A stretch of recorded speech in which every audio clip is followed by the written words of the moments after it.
What's up everybody, Sunkist here, and in today's video we're going to show you how to farm the Ultracite Terror, also known as the Snake. If this video does well enough, I will make another video detailing my ghoul build for this. This one will be about my Bloodied character, so hopefully you enjoy the video, and I'll catch you at the end.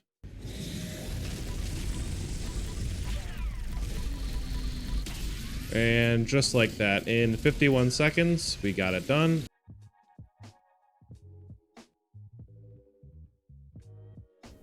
So there are two methods for farming the snake. The first one will require 2 accounts and 2 screens, which is the way that I do it just because it's quicker. And the second method does not require 2 screens, just 1 screen and multiple characters on your account. Both methods will involve carrying said mule or alternative character to the final stage of the raid and then leaving before it completes. What this will do is lock that character and or account on the snake stage.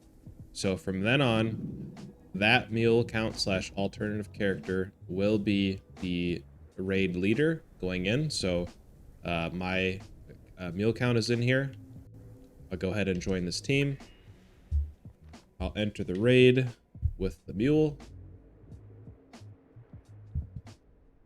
Enter the raid with my main account.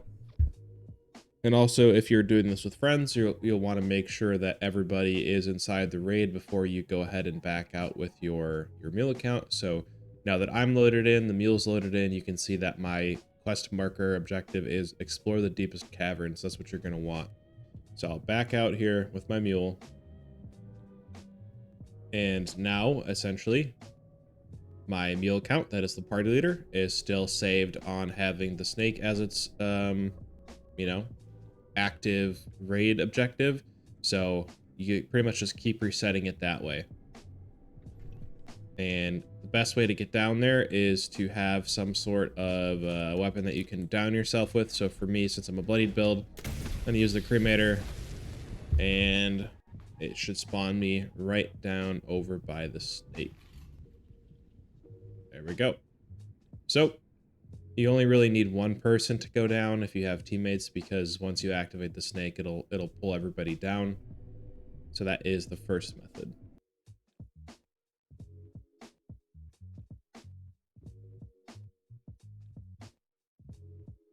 Now the second method is a little bit more time consuming, but if you just have access to, your one Xbox or one screen, you're going to want to use this method. And essentially what you're going to want to do is create a new character or use one of your mule characters and get that account get that character to the snake stage of the raid and then leave before the snake fight is complete.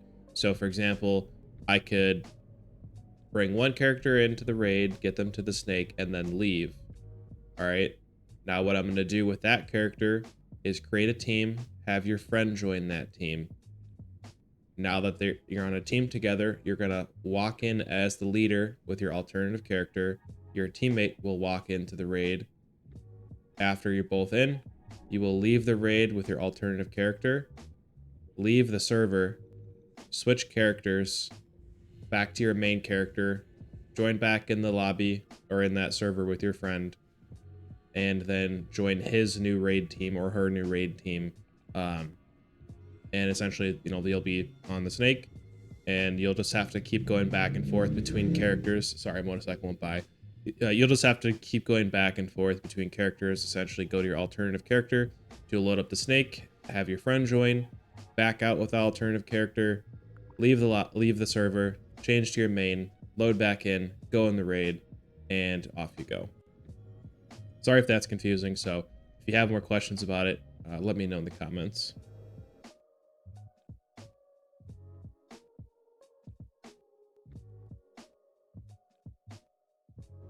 I want to mention that this is not using any bugs or glitches within the game. It is utilizing in-game systems and processes. Essentially, the way that the raid works is if you leave the raid in the middle of a stage or right after a stage, no matter whatever point you're at, whatever checkpoint you're at, essentially, you can come back into the raid to that stage. The reason it is like that is it's designed intentionally to be that way. So if an event pops up that you want to go to, or if somebody spawns a nuke boss, or for whatever reason you need to leave the raid, or even if you crash, you don't get reset and have to redo the whole raid. So this is essentially just utilizing that system within the game in order to farm the snake. That's my preferred boss to farm, if you will. Theoretically, you could use this method on any stage of the raid that you wanted to, whether that be the drill, the enclave generals, the ultracite crystals, or the snake. Obviously, for the Eno 6, you wouldn't need this method because you can just leave the quest and rejoin the raid. Since it's the first stage, it doesn't really matter. But yeah, that's how you do it. If you have questions in the comments, again, just let me know. All right, I'll talk through a quick live example of how I do this. Essentially what I'm going to do is take a cycle buff to start, and then I'll switch back and forth between builds because Life Giver is still bugged, I believe.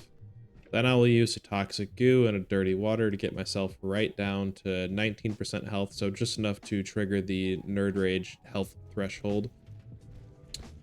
And what we're going to do is go ahead and start this fight. I will take one slice of birthday cake to get started. But that is all I use for each fight. And obviously we're going to crouch so we can make use of our nocturnal armor here. But as you can see, for the most part, our AP is moving down very, very slowly, and we're doing some pretty good damage to the snake so far. So he'll go ahead and take that hit. Now we have taken one for the team active, and we're going to want to heal right away as soon as you start getting the acid spit at you, because that will take you down pretty quick if you don't. Once the acid is done, he's going to go ahead and scream at us, and we're just going to keep shooting here.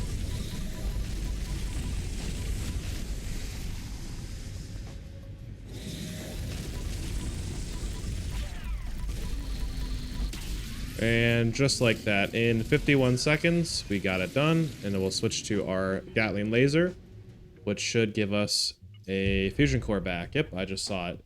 You can see right there, fusion core was rewarded. And sometimes it even gives you more than one fusion core too. All right, then just to show you quick, I guess, how we restart it is, again, since we left the raid with our mule account before we started the snake fight, we can just enter the raid again with our alternative character or our mule account, and then enter with your main, as well as your teammates can enter now too. And once we load in here, I'm gonna back out with the mule so that it does not progress past the snake fight. And as you can see up there in the top right, I have explore the deepest caverns as our objective. Once again, use our cremator to down ourselves and then respawn down in the staging area for the snake fight. Yep, there we are. And that's how you do it. Taking a look at our Bloodied build for the snake fight, here is going to be the special point allocation before legendary cards are in effect. Feel free to take a screenshot if you'd like. And over to our legendary perk cards, we are running 4 special cards and Funky Duds, and taking one for the team. Funky Duds, I think you could get away without using it, but it's a huge quality of life improvement for a Bloodied build when you're farming the snake, so I highly recommend it. But over in strength, we have Bandolier for ammo carry weight, Arms Keeper for the arsenal that we're carrying with us, and then rank 2 of each of the heavy gunner perks, as well as blocker maxed out. Definitely going to want blocker maxed out. That first kind of dip down and bite attack that the snake can do can take you out sometimes. So if you use blocker, it'll pretty much negate that from happening. Gonna have maxed out concentrated fire, so we're actually able to target the snake's eyes properly. And over in endurance, it's a pretty spec'd in category here, so well, I'll just go down the list. But we have Thirst Quencher and Vaccinated for AP related things, Bullet Shield to gain deflect chance while shooting at the snake, Radical for extra carry weight, Starch Genes to keep our mutations, Life Giver to improve our total health pool, Nocturnal Fortitude and Solar Powered. What these are going to do is raise your total HP as well. And since they both work at different times of the day, you're always guaranteed to have an additional card that is boosting your health in some way, because endurance directly buffs your HP. So if you gain extra endurance, you're gaining extra health as well. Natural resistance, what this will allow you to do is gain additional poison resistance based on your endurance. So this is a good add as well here. Over in Charisma, we just have 1 point, and that's just for stranger numbers to buff our positive effects from our mutations. Nerd Rage for extra damage. Power User to not absolutely just run through fusion cores. If you have a ton of fusion cores and you don't really care about burning through them, this is optional.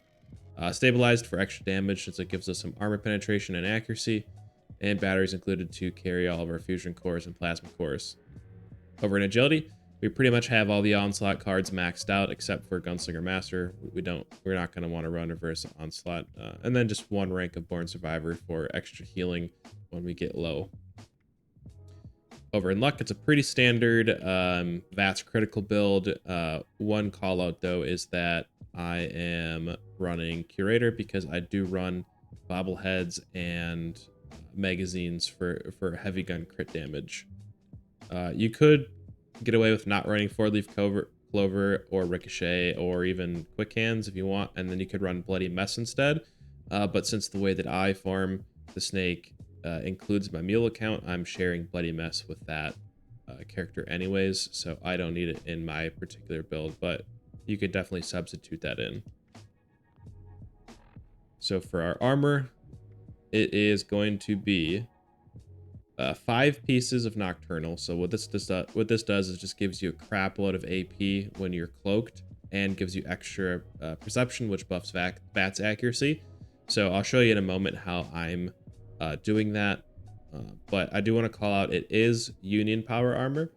A lot of people are running Vulcan right now, but I do think having the extra 150 poison resistance from Union plus Funky Duds makes farming the snake so much easier. And that extra carry weight, boy, it is nice having that extra 75 carry weight. So I think Union's kind of slept on right now. It's been overshadowed with Vulcan for a long time, just because people don't want to run through fusion cores, obviously. But I do have a way to actually kind of negate that, which I'll go over in just a moment here. But the rest of the rolls are going to be +2 luck, food drink, or through hikers, and scanners. I know scanners is an interesting choice, and we're not using limit breaking, but that's because we have 33 luck, so we don't need it. And scanners honestly helps me stay in VATS with this build for a really long time. You almost don't even need consumables with it, so I definitely recommend it. Obviously, we're going to run calibrated shocks on the leg pieces for both of those. But as far as how I go about staying hidden, you're probably thinking, well, I'm not using Chameleon on my first star, so how am I going to cloak? Pretty much nobody utilizes this, but for this build, it's actually really helpful. There is a Stealth Boy mod for most power armor torso pieces, so we are using that instead of other things to get our cloaking done, which will give us, I can show you real quick. We'll go from 345 AP all the way up to 545. So it makes a pretty big difference in terms of how much AP you get. For our weapons, most important one, and this is pretty much all that I use for the snake farming, is going to be a Furious crit damage, less AP cost conductors, Gatling Plasma with the calibrated capacitor, rifled barrel, stinging core receptacle, and reflex sight, and also the accelerated nozzle. There's a lot of attachments on this thing.